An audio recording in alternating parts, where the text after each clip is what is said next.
Hello everyone, this is going to be a very special but different video, but I think it's perfect timing. Last night the Season 2 Smiling Friends finale came out, and I feel like it's a good enough time to do a little analysis and a little retrospect by making a tier list of the first two seasons of Smiling Friends.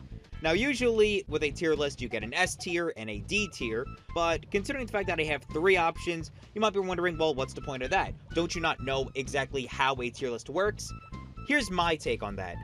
When it comes to S tier, I see it as the best of the best, whereas D tier, or even an F tier, is a worst of the worst. Personally, I don't feel like Smiling Friends is in that range of doing S tier or D tier episodes. Every episode of Smiling Friends has pros and cons, but I feel like some episodes have more cons than pros and vice versa. So that's what I want to be discussing today with making this tier list. One of the reasons why Smiling Friends gained so much attention was with that initial pilot way back in 2020. And because of that, I am putting that right on A tier. And you know what?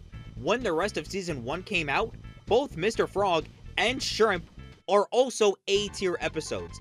I just think that the first three episodes of Season 1 are a perfect example of how to start a season by introducing the world, the characters, the types of rules that you gotta get used to, even if there are very limited rules in Smiling Friends, as we'll see later on. But these are just three solid episodes with great jokes in all of them. If I have to talk about them individually, I would say that the pilot is a perfect example of what you're gonna expect with this show. Mike Stoklasa from Red Letter Media fame using his Mr. Plinkett voice for Desmond, Wall Guy apparently being played by Finn Wolfhard, which is fucking crazy. This is just a great pilot. For Mr. Frog, I just love the insane kinetic energy of Mr. Frog. Mr. Frog is a psychotic character that's on the brink of just breaking, and he's just a really fun character to enjoy. And even for the episode with Shrimp, there are a couple of really funny bits and gags. The photorealistic Shrimp in the trench coat and Charlie's line about school shootings immediately after. So again, just three amazing episodes to start out a TV show. Unfortunately, I can't say the same for the Halloween episode. The only reason why it's going into B tier is because of the ending elevating the episode. If the ending wasn't really there, it would have been a C tier, because this episode is kind of boring. I mean, it's Pim wandering around in a forest by himself, by the way, and being chased by a spooky monster that is supposedly seen as blackface.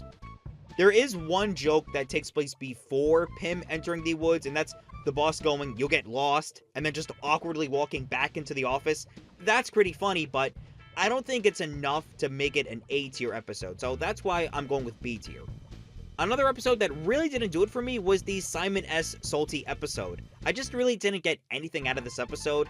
Yeah, it's a murder mystery, and the fact that Simon S. Salty is an actual human being, which is kind of funny. I mean, I do like the commercial that you see at the beginning of the episode, but other than that, there's just not a lot going on in the episode.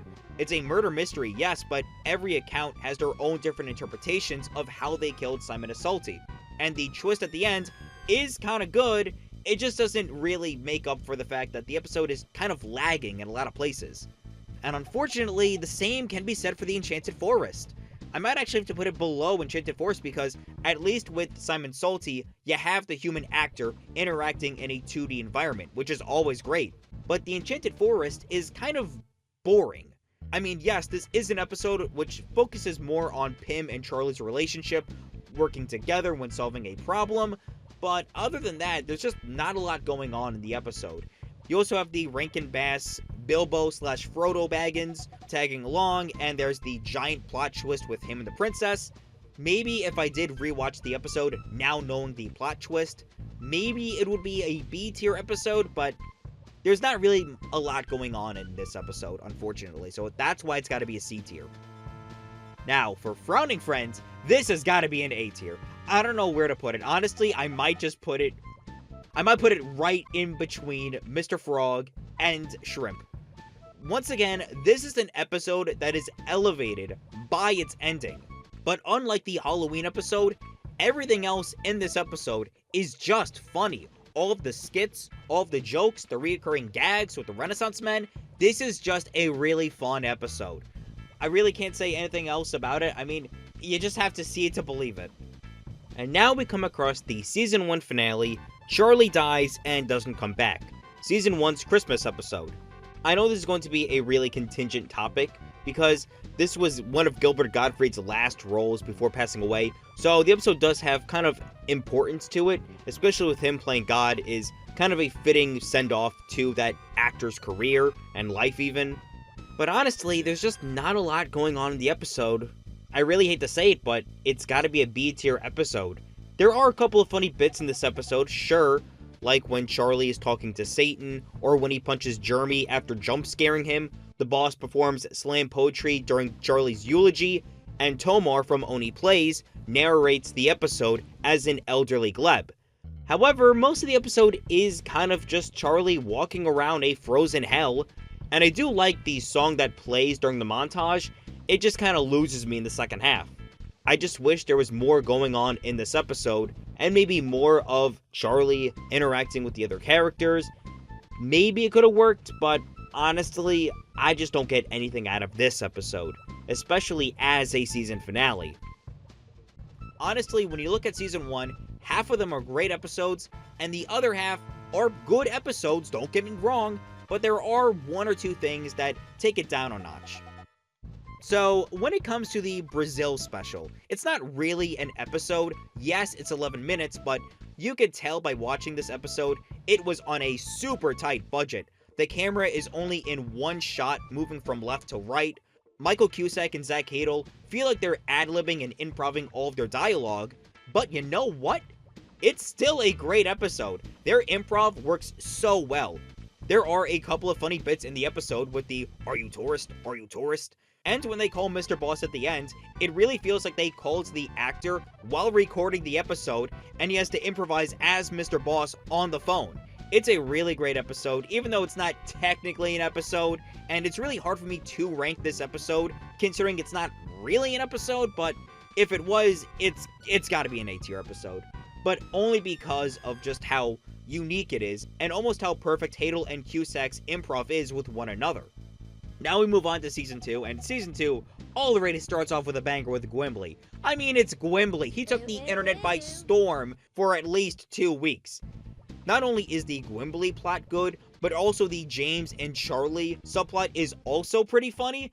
This is a really strong opening for Season 2. And unfortunately, the second episode, Mr. President, doesn't really cut it. I mean, yes, once again, this is another episode where it focuses on a human character, and while that's great, it feels like it's just the same joke over and over and over again where the president is incompetent. He's incompetent. I feel like this episode could have used more Mr. Frog. I mean, yes, Mr. Frog is kind of a one-trick pony where he's a harbinger of chaos and madness, but I wish we could have seen more of Mr. Frog during his political campaign other than his presidential ad. If we got to see more of that, then maybe the episode would have been a B tier. I gotta stick with C tier. This is just another episode that I didn't feel for. Now, I know a lot of people are gonna be very mad at me when I say this, but okay, hear me out. I'm not against Alan getting his own standalone episode in Season 2, because when you really think about it, Alan didn't get that much screen time in Season 1. So I commemorate Zach Hadel and Michael Cusack to give Alan a self-centered episode. However, in execution, I don't think it really is that great. Most of it is Alan going from place to place, seeing these gigantic set pieces, and then the set pieces kind of fall and crumble apart on their own without any input by Alan. Now, don't get me wrong, there are some funny bits with this episode. I mean, the landlord is fucking hilarious. I was just wondering if you wanted to hang out with me and smoke weed and fill our bellies with diet soda and play Burnout Revenge for the PS2. Also, the fact that the boss's little present is a mini version of himself, which, is it like a clone of him or like a miniature figurine of him? Like, those parts are funny, but because most of the episode is Alan being in this set piece, and then things go wrong, and then Alan goes to this set piece, and things go wrong, all just so we could play Burnout Revenge for the PS2 with this landlord, I don't know, it just gets repetitive and stale somewhat quickly. Again, I'm not against the fact that the show wants to focus more on other secondary main leads. I'm just saying that if we get another Alan-centric episode or a Gleb-centric episode in Season 3, hopefully those episodes have much more things for those characters to do. I'm not saying it's a bad B-tier episode, but it's just not good enough to be a low A-tier episode. What the scallop? The boss got married? This is an A-tier. This is an A-tier episode. It's technically a Halloween episode, but unlike the Halloween episode from Season 1, this Halloween episode is funny. You got Jumbo with the retractable knife. You have Tara the android from I Feel Fantastic making a cameo. Doug Walker shows up in another cameo. And the post-credit scene where the boss argues with Satan about his property in hell is also really funny. This is just a funny episode, and it's definitely a step up from Season 1's Halloween episode. This is going to be another controversial pick, but I feel like The Brothers Egg is a funny episode. You have the opening bit with the two guys arguing over ham, the Jared Fogle fake out, Joel Harver shows up with his signature rotoscope animation, and my favorite part is when the brothers do fight one another. Professor Psychotic has to be rotoscoped into Joel Harver's animation to make it feel less awkward. This is a funny episode. I know I'm gonna get a lot of flack for this, but this is an A-tier episode. It's so funny. I know this is a hot take because I put Alan's Adventure in B tier and The Brothers Egg in A tier, but you know what? It's my tier list. You can argue about it in the comments, okay? So now we have the Alien episode. And again, I just didn't really feel for this episode. It just kind of felt aimless a little bit. I mean, yes, it's really great they got Mike from Red Letter Media back, but also Rich Evans, and they play the main aliens. But again, the Alien episode just kind of doesn't really do anything for me. Now that I'm thinking about it, instead of putting it in B tier, I kind of want to put it in C tier because, again, I just don't really feel for this episode. Again, Mike and Rich do a great job, but there's not enough jokes to be pushed through this episode. I mean, the last gag that the Earth is actually flat in the Smiling Friends universe is kind of funny, but whatever. It's just a whatever episode. And now we get to the heartbreaking episode of Tyler getting fired. Honestly, I do not hate this episode, but I don't really love it either. It just has to go in B tier because it is actually nice to see Mr. Boss interact with his co-workers outside of the office, but I kind of wish that we got to see more of Alan and Charlie interact with one another. We have that one bit where they reference the pilot, but that's about it. So yeah, it's got to be a B tier episode. And now we come across the final episode of Season 2, which is the holiday episode. And much like the Halloween episode, this Christmas episode is leagues better than the Season 1 finale. This is just a funny episode. It just came out last night, so maybe it is recency bias, but I enjoyed it. I thought it was funny. All the different set pieces throughout the 6 months from Christmas to 4th of July. This is just a really solid episode. And with that, that is my Season 1 and 2 tier list ranking for Smiling Friends.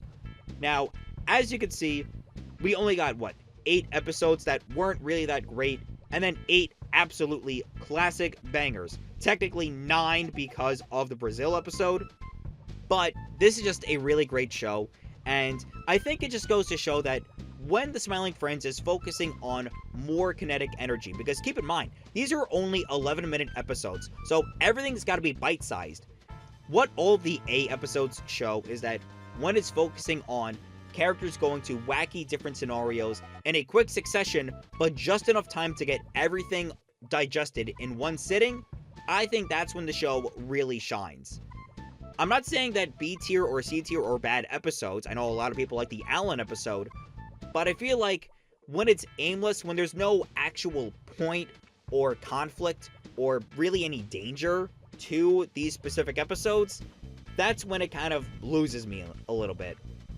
And yeah, that was my tier list. Let me know what you think. If you think Alan should be in A tier, or Brothers Egg should be in C tier, or even D tier, let me know in the comments. And if you like the video, please subscribe and like the video. Till then, I'm AJ, and I'll see you all in the next one.